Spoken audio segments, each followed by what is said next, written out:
Welcome everyone. I hope that you're all hearing me okay. I'm assuming so. I just have a couple of things I'd like to say at the outset. One, I really thought about declining this invitation in light of everything going on.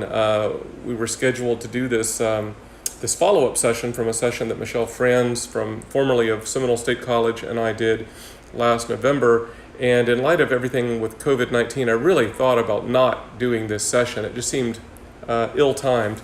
But the more I thought about it, one, I didn't want to let Tom down because he's a really nice guy.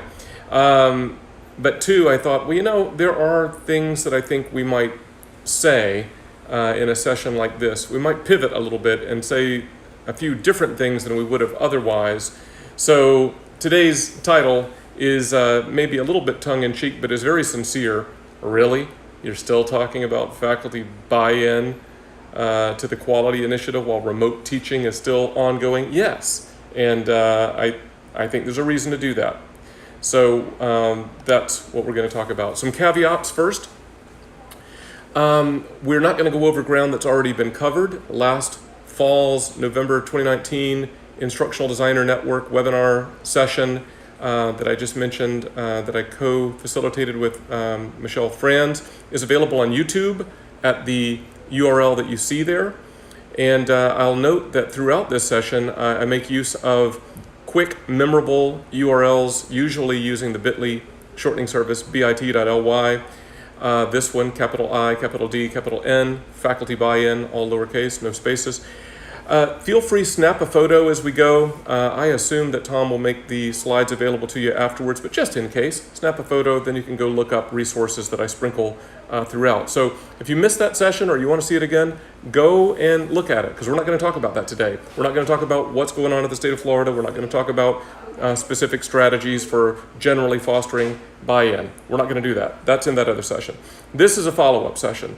But I'm going to tell you frankly, most of the exact follow-up will be at the end because other stuff's going to be at the beginning.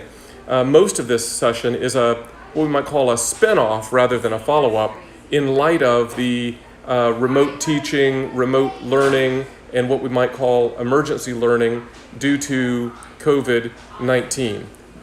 So think in terms of COVID-19 meets quality.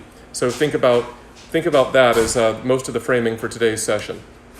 So the first thing I really want to say to you, if you're in this session today, then more than likely you have been instrumental in your institution's efforts to keep teaching at your institution. You've been working with faculty who've not really been doing the online thing before, and here they are.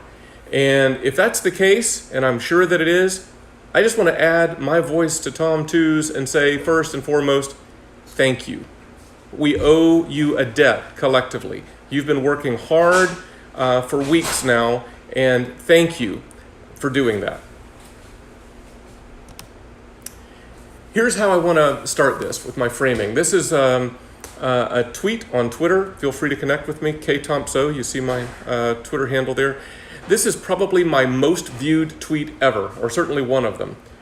This is about a month old, and from sincerely a point of exasperation, but sincerely also speaking out to our community, feeling in anticipation what was going to happen. As you see here, I said, can we please differentiate between online delivery of face-to-face classes and actual online courses? Please, can we do that? And I tagged a bunch of our organizations in the community. It's a very facepalm kind of a moment, right? Because what we're, I think, seeing and we're all struggling with is the fact that many people, the general public, some of our institutional administrators, our leaders, don't make that distinction. There's a conflation of the two things. And maybe even in some situations, and maybe this is where you are, in some situations it's a little bit of like, well, maybe that's a good thing. Maybe it's a good thing. This is going to be good onboarding for people. Let's talk, shall we? So in Shannon Rigg's recent book, Thrive Online, which I highly recommend to you. She includes this quote on screen here. And I do want to point out to you that if you follow that little URL, you'll find the Amazon page. You can go buy that book today, and it's worth it. bit.ly/Thrive Online book. Shannon says, the phrase, when online courses are designed well, that phrase, signals that I am committed to providing high-quality educational experiences, that I am someone who shares the value of good teaching, and that I am not daunted by the hard work delivering high-quality online education requires. Well said, Shannon Riggs. When online courses are designed well, it reframes everything. It's not about, oh, I don't know if online is as good. I don't know if this remote... No, when online courses are designed well, that's what we aspire to, then we introduce this whole idea of good teaching, well-designed experiences, students who are succeeding at high rates, and so forth. A second quote here from a research article published just this past fall by Tanya Justin and Rachel Casadis, both of whom are at the University of Wisconsin-Milwaukee. Tanya leads a big research center there that I will mention a little bit later.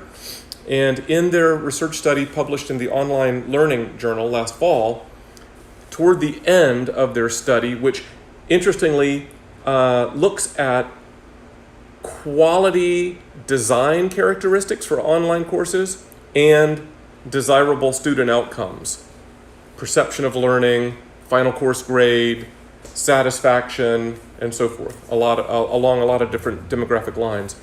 And Justin and Casadis say, a strong effort should be made to design online courses rather than, we might say, just move face-to-face materials of a course into the online environment. Design is the most influential measure of instructional characteristics that potentially increases student outcomes. Design online courses rather than just move face-to-face materials into the online environment.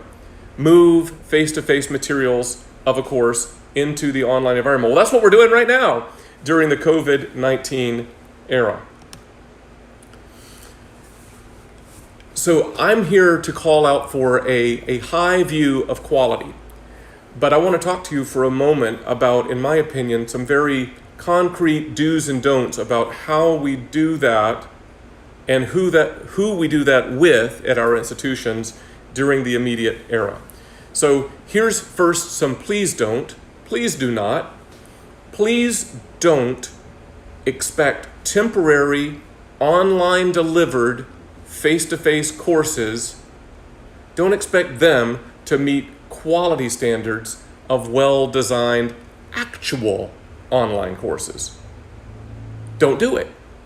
Don't do it. I got an email from a colleague from a state way up north Monday who said, hey, I just wanted some advice. There are folks at my institution who are thinking, that really with all these remote teaching, remote delivered courses, we should have certain requirements. We should maybe require a discussion board. We should maybe require this and that and the other thing. And they're well-intentioned, right? Don't do it. Don't do it. Don't do it. We'll talk about why in a moment, but don't do that. Also, conversely, don't lower the quality standards of actual online courses to meet the current reality of temporary online delivered face-to-face courses. Basically, don't conflate the two things. Don't try to say, oh, these new things are online courses and therefore should meet these standards. And don't say, oh, we have all these new things, that must be the new standard of online courses, so let's diminish what we have been doing. No, please do not do that. Please, though, do first choose your terminology carefully. For instance, I've hinted at this already, try to use words like temporary, ad hoc, stopgap, emergency. online delivered, if you have to use the word online at all. But please try not to use other words that are common in our terminology today. Try not to use the word online, as in online course, as in now all the courses are online. No, they're not. They're online delivered face-to-face courses. Please don't use the word convert. Oh, we had to quickly convert all the face-to-face courses to online. Please don't use the word transition. We had to transition all of our face-to-face courses to online, as if we were done, as if we had done something, as if the goal had been achieved. No. Use your terminology carefully, please. Also, please prioritize the immediate needs of faculty and students. For our students who didn't sign up for this, who are new to these online tools, and really all of us, right? We're all working remotely and teaching and learning remotely and all of that. And we've got family members who we're concerned about, and we're all concerned about infecting each other, and we're keeping 6 feet apart, and we're trying not to sneeze on each other, and we're making masks out of bandanas, and who knows what all. There's a lot that people are dealing with. Keep that in perspective. That is the top priority. Keeping the course going so that we make progress toward completing a course of study, that's a secondary priority. We want to do the best that we can, but this is not the time to say, well, my standards are way up here and I will not sacrifice. No. Empathy before rigor. So prioritize the immediate needs of faculty and students. Continue, though, to speak about the quality initiative appropriately. You're doing online course design reviews for your online courses. And in Florida, we have a kind of a two-stage thing, quality level and high quality level. Continue to speak about that initiative appropriately. And what do I mean by appropriately? No tone-deaf, big announcements regarding quality reviews during COVID-19 response. This is not the time to say, hey, in case you haven't noticed it, we'd love to have you come in and we will be glad to do an online course design review for... No. People have other things that they're dealing with. This is not the time for that. Communicate more at an individual level, but frame your messages differently to actual online faculty versus what I'm thinking of increasingly as new to online tools faculty. Notice I didn't even say new to online faculty, because they're not new to online courses, new to online teaching. They are new to online tools faculty. Frame the message differently. Here's some examples. For instance, messages for actual online faculty take a personal approach. Individual messages, whether that's an email or a Zoom call or a phone call or carrier pigeon, or however you're communicating with your client faculty with whom you are building rapport. If the shoe fits, wear it. If you've got a rapport and there's somebody who you think would benefit from having their course reviewed and they're otherwise doing okay, and it's contextualized in a consultation, then absolutely encourage them to have their course reviewed or go for the next level review of like the high quality designation, something like that. But do so appropriately. Do it in a collegial, supporting way. Do it in a confiding tone. Invite those faculty colleagues to be part of the solution. How might you do that? We really need more and more really great examples of excellent online design and teaching, and we really need that to be out in our ecosystem institutionally.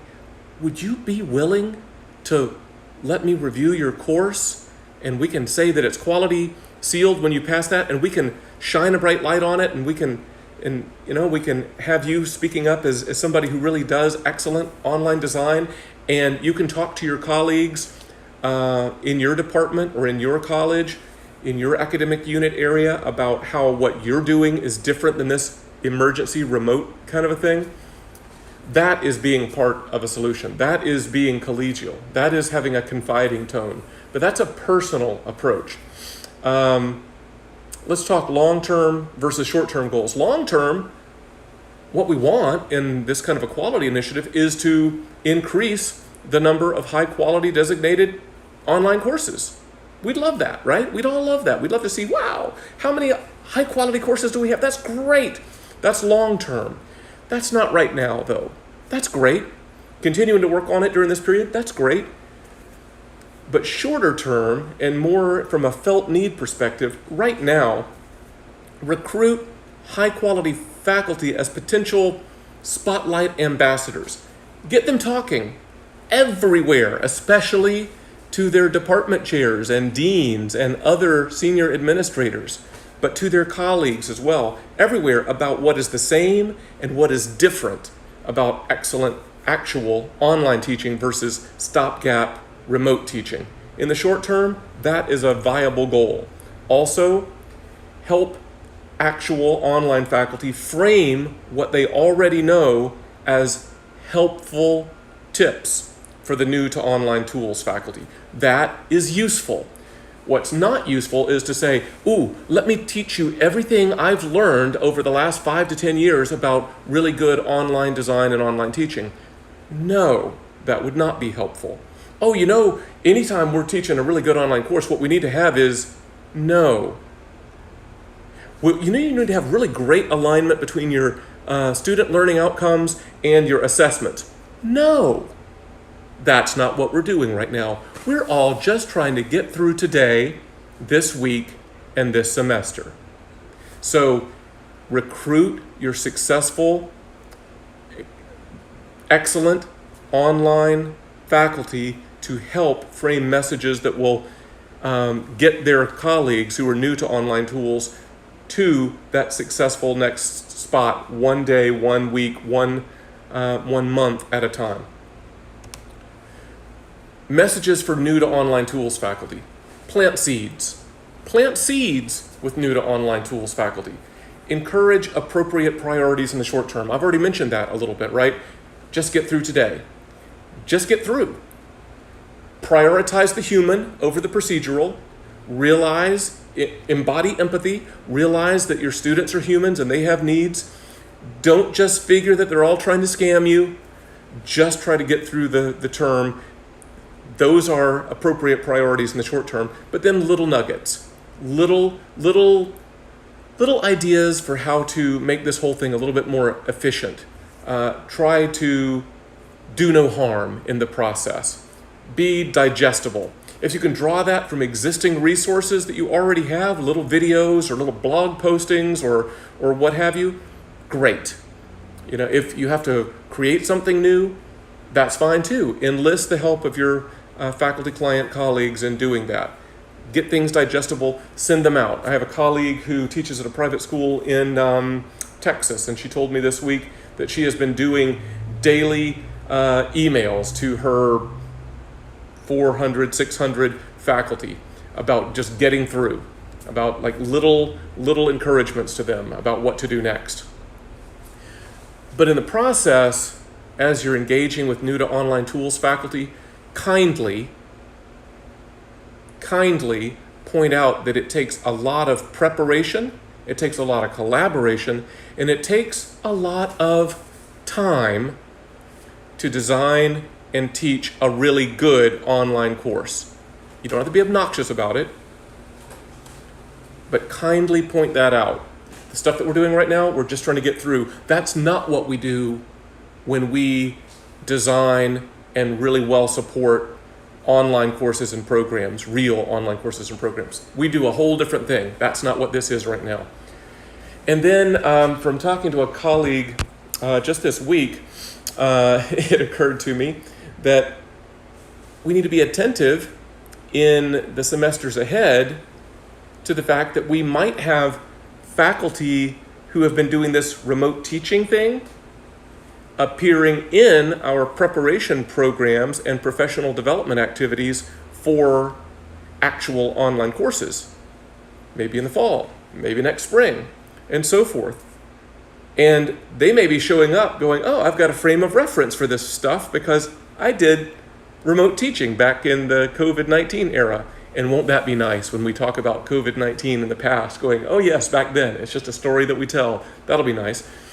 But as those folks show up, be prepared to issue caveats. Now, today's session, this workshop, this course, these resources, this is for the design of actual online courses, not what we were doing during COVID-19. So think in terms of that framing. Here is one practical example. You could and should take a look at the YouTube video that's at that link, bit.ly/Groff, Groff, advice, Groff advice, lowercase, no spaces, bit.ly/Groff advice. That's a 17-minute video interview by one of our UCF award-winning online faculty, Dr. Amanda Groff. She's an anthropologist. She was asked by the University Innovation Alliance, of which UCF is a member, if she would be willing to kind of give some advice out to the community, realizing that there were plenty of faculty who were going to be new to online tools. And she did. 17 minutes, it's not bad. Here are some highlights that I plucked that align with what I just said to you. Now, first, it has a bad title. You'll go there on this YouTube page, and you're going to see a bad title. It does not follow the advice that I gave you. The title is Transitioning to Distance Teaching. Distance teaching. Sounds a lot like distance education. Sounds a lot like, isn't that what we've been doing for 20-something years? No. You're not transitioning to distance teaching.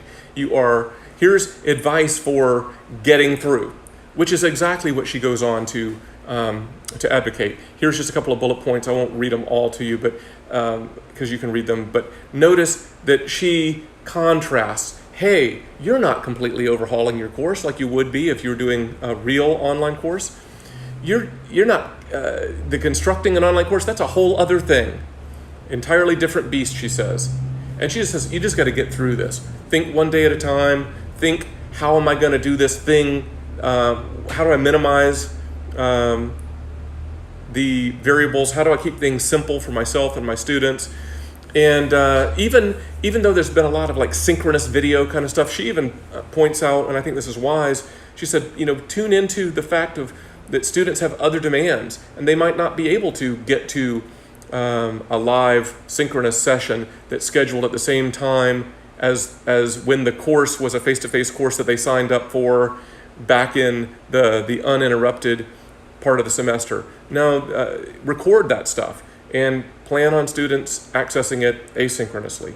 I thought those are some really good tips. That's an example of leveraging an experienced, actual online faculty member to pivot and give practical advice to new to online tools faculty in a way that is helpful to them.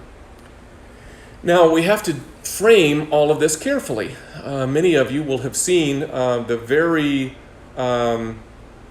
well-publicized blog posting by Rebecca Barrett Fox. It was picked up and mentioned in at least one Chronicle of Higher Education article, and it's really a good blog posting. It's substantive. It's got good pieces of advice. It prioritizes human needs and empathy and reality. I think it demonstrates a very high view of actual online course design and teaching. But notice her provocative title. Please do a bad job of putting your courses online. She is addressing explicitly the new to online tools faculty. And what she's calling for is empathy and reality and practicality and just getting through the day and recognizing that your students are just trying to get through the day. But she was misconstrued by many, and many others thought that she was incendiary. I wouldn't read every single one of the comments, but you should take a little dive. You should go to this page, bit.ly/Barrett Fox, 2 R's, 1 T, and you should skim through some of the comments. You'll get a taste of it. I wouldn't read all of them. You'll your blood pressure will rise. But read some of them. It is instructive to see how she frames her advice and how others misconstrue it. It gives you an idea of what could go wrong. Okay, let me turn my attention to another aspect of the quality meets COVID-19 and beginning to kind of pivot toward follow-up in general to fostering faculty buy-in. Here's what I would say to you. Now, and it's so important to me, I actually wrote it out as a sentence. Now, more than ever, the importance of tracking and studying the outcomes of well-designed and well-supported actual online courses versus what we might just call other stuff cannot be overstated. For those of you in Florida, Dr. John Opper, who heads up our distance learning student services area of the Florida Virtual Campus, sent an email out this week very extensively after a collegial conversation with WCET and others, asking about how we should, as a community, frame the difference between actual online courses and this other stuff, emergency, remote, ad hoc, online delivery of face-to-face courses. Being able to tell them apart and being able to tell how well the one grouping of courses does against the other, that is going to be imperative going forward. So we have to use our terminology wisely and consistently. We've talked about that already in this session. But here's a question for you. How are your course sections tracked separately? Actual online course sections versus these so-called, for lack of a better term, remote sections. Are they tracked separately? Are they just going to be in the same bucket? Would you be able to disentangle them later on? Would it look like you just took a hit in the performance of online courses when you're looking back 5 years from now? In this, however long this era is going to last? Oh, spring 2020, ooh, those online courses weren't good. Well, that's how it's going to look if it's all mushed in one bucket. Can you tell the difference between outcomes of each? Oh, well, this was a well-designed, well-supported, high-quality even online course, and students tended to have these kinds of final course grades. They had this level of student satisfaction. The student evaluations of instruction were at this level for those courses versus these remote instruction kind of courses. Can you tell the difference? How will you tell the story of the differences for your stakeholders? For your faculty clients, for your senior administrators, for others out in the community, your colleagues? How are you going to frame the story of the differences between actual online courses and the remote instruction courses? Here are some example benefits. I mentioned that study published last fall by Houston and Cusadis. I gave you that quote at the beginning of the session today. But in that study, they connect quality design characteristics to student success. And it's fascinating to me. Now, this first leg of their work is all survey-based and then drawing upon student information system data. It's pretty rigorous, but in terms of outcomes, they're depending on students and final course grades to align. They've got additional work that they want to do. But don't be poking too many holes at it, because darn if they didn't make a compelling case. When you look at their data set, it's pretty impressive. But work like that allows you to frame a story. When things are quality, high quality, versus when they're online versus something else. Also, in our experience at UCF over the last 24 years or so, being able to connect institutional benefits, for instance, high student success, low student withdrawal rates, to robust course design and robust support, that has been powerful as we tell the story about online learning at UCF.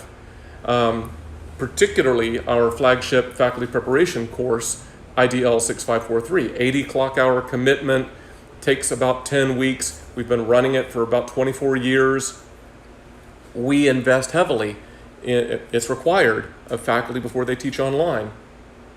When you look at all the outcomes and you look at what goes into it, the only thing I can parse out, and it's a hard line to draw exactly, but nevertheless, it's a line that I will draw and say that because we support the heck out of it, support the heck out of individual faculty and give them a solid footing, we get better results than in some other places.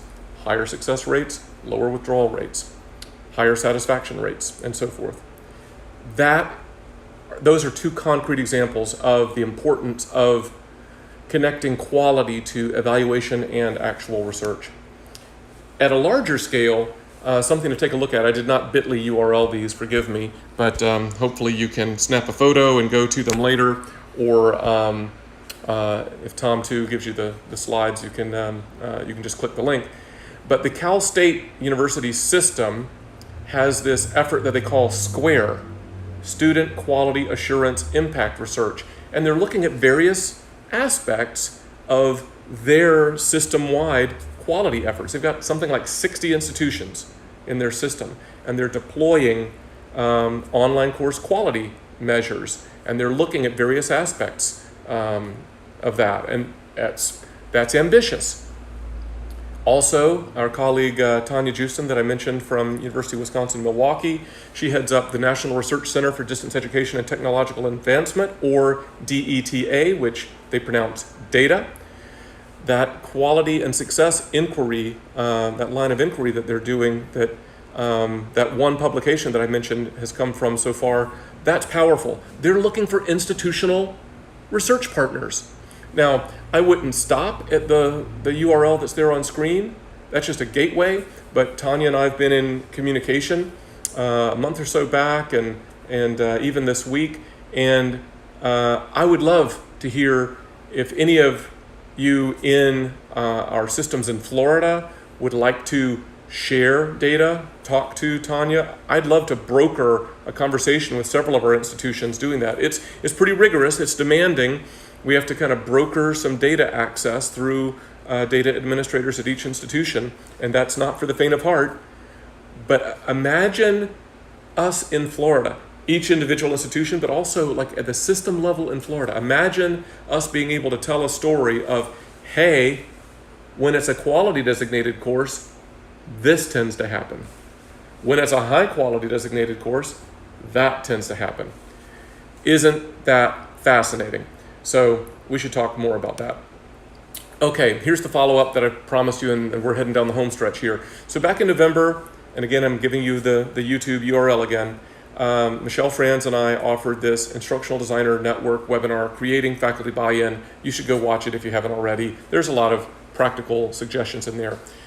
Just a couple weeks after that, we did a similar, not exactly the same, but similar session at the OLC Accelerate conference in Orlando, Sell It So They Buy It.